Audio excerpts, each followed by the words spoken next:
Suffolk Police have apologised after publishing details of sexual offence victims on their website. A breach that was discovered by a member of the public on November the 7th this year, but was first published in 2019, meaning the data was on their website available for the public to view for 3 years. The latest information on this story is that the offences that occurred were ones that occurred in schools. It said that the information was removed as soon as possible following being made aware, and an internal investigation is said to have begun. Police are currently trying to establish how many people have viewed the sensitive information. Now, having run websites myself, this is not a hard job. The information can be easily found in the website host's control panel. Assistant Chief Constable Eamon Bridger said Suffolk Constabulary is extremely sorry for the data breach and the anxiety this unintentional disclosure of personal information will have caused.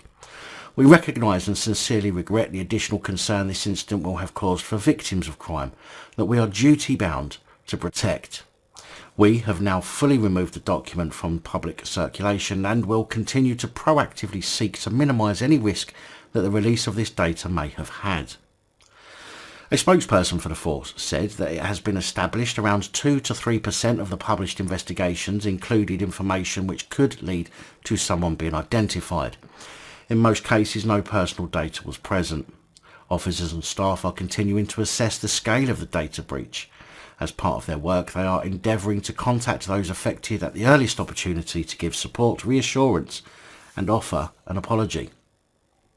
Suffolk Police have insisted that the document would not have been immediately evident on the website and was contained within a Freedom of Information request. Not that that makes it any better, because that info shouldn't be being given out in a Freedom of Information request either. I mean, what is that information doing anywhere near the police's IT department anyway?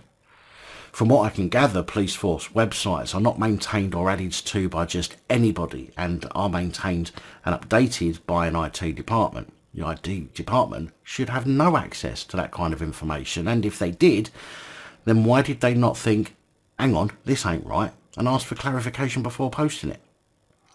Of course, the force has said how extremely sorry it is, which I guess is enough for many people to calm them down, but I sure as shit wouldn't be accepting any apology. Anyone who does get contacted by the force over the details being breached should file a lawsuit against the force for the data breach.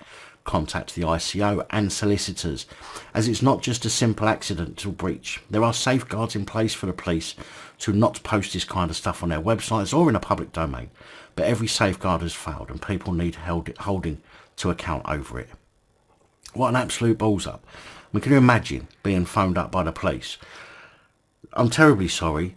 Your offence, your sexual assault offence, has been on our website for the past 3 years for people to view.